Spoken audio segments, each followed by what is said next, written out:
What if I told you there are moments in life that don't just pass, they mark you?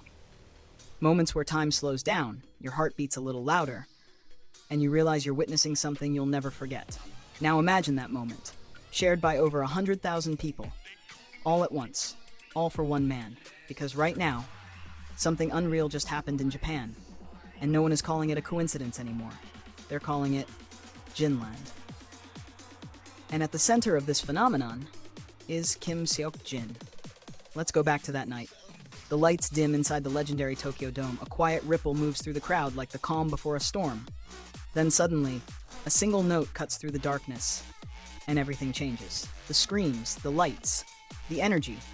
It erupts, because Jin has stepped onto the stage.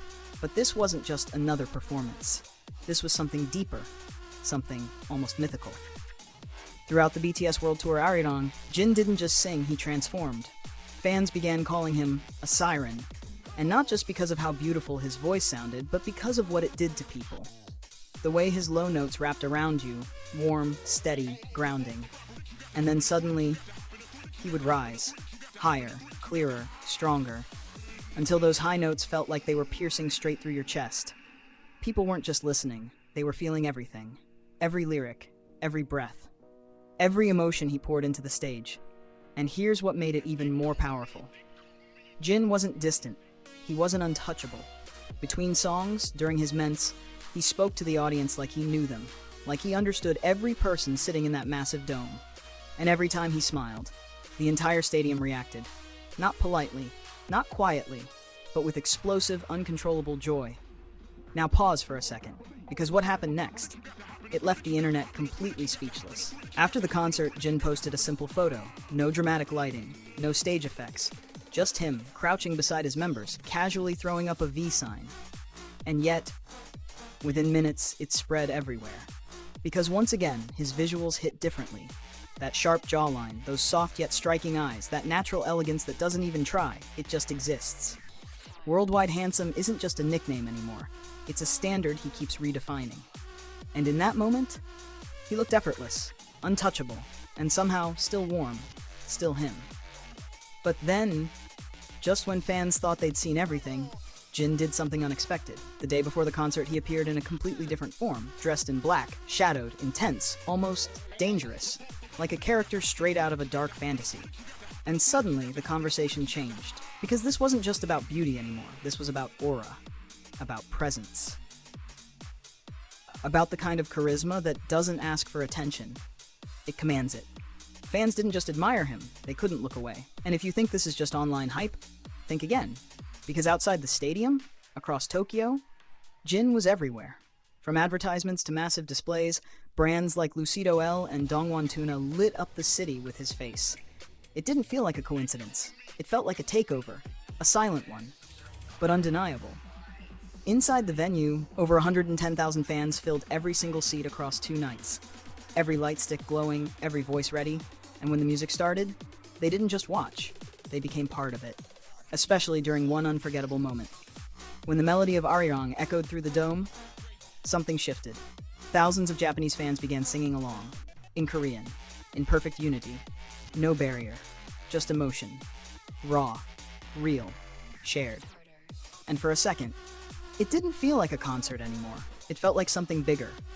Like culture, music, and people all becoming one. And yet, even with all of that happening in Japan, the story doesn't stop there. Because while Jin was turning Tokyo into Jinland, BTS was dominating the world. Their latest album, Arirang, didn't just debut strong, it exploded. Landing at #1 on the Billboard 200, and staying in the top 3 for 4 consecutive weeks. Do you understand how rare that is? This isn't just success, this is longevity. This is proof that people aren't just curious about BTS, they're committed, they're listening, they're staying. And the music itself? It's unstoppable.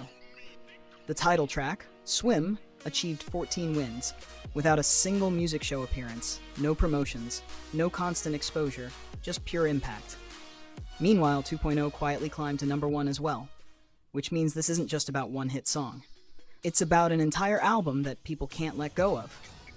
And here's where everything connects. The charts, the concerts, the reactions, the emotions, they all point to one thing. This isn't the same BTS as before.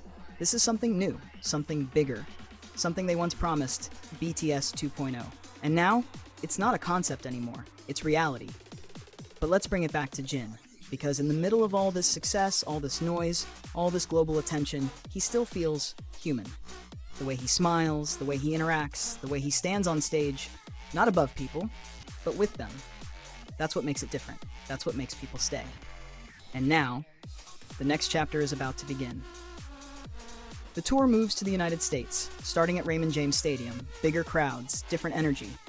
But the same question remains, will Jinland expand? 85 shows, 34 cities, the largest tour ever by a Korean artist.